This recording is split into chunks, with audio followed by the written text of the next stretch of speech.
Okay, moving down into the basement. So we got some good news around this today. We're pretty certain this is not a groundwater issue. Obviously there is damage to the floor, but the feeling is that the water damage, all of what you see here, even the standing moisture, came from a failed plumbing pipe in the boiler room. So that's some good news.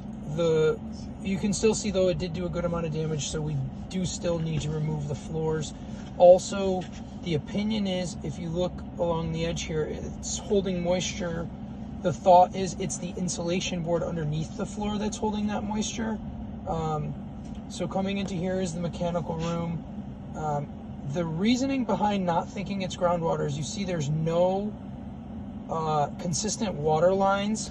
And if it were groundwater, you see in that one corner, if it were groundwater, there would be more than just that one line. There'd be a series of them. Because every time you get groundwater, it'd be at a different level. And also, if it was consistent groundwater, the boiler would be damaged. You can see some new PEX lines coming off of here. The thought is there was a failure with those lines right there, and see the blue PEX line there.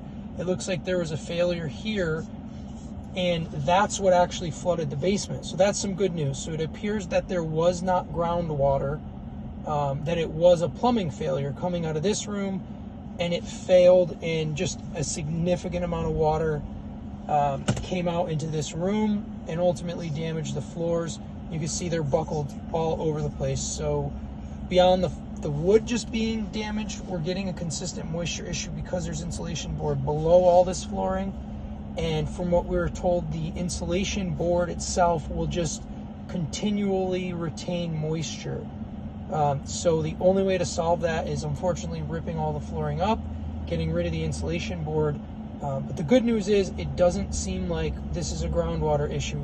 From what we're being told, we're pretty certain it's a plumbing issue. The other positive of that is it then becomes an insurance claim, whereas if it were groundwater, it may not be. So that's good news. You can see the flood, though. It damaged out the trim, and pretty much anything wood that got wet is going to be damaged. Some of the trim around the stairs here looks okay. We might be able to salvage it as long as it's not moldy. There's an insulation board I was talking about that's holding moisture. So that's underneath the floors in this entire room, and that's what basically absorbed the water like a sponge. And then that's why we're continuing to get moisture issues. So those holes up there, we're pretty certain now came from a leak from one of the toilets above, probably just the wax ring, because the damage doesn't look significant. So that should be a non-issue. You can see a little bit of the staining there. But I think as long as we determine that that toilet up there is not leaking anymore, which we don't believe it is, we should be able to get away with just repairing those. Again, we should confirm that nothing's leaking before we repair it, but I don't think that's the source of the water leak from what we were told today. So that's some good news there.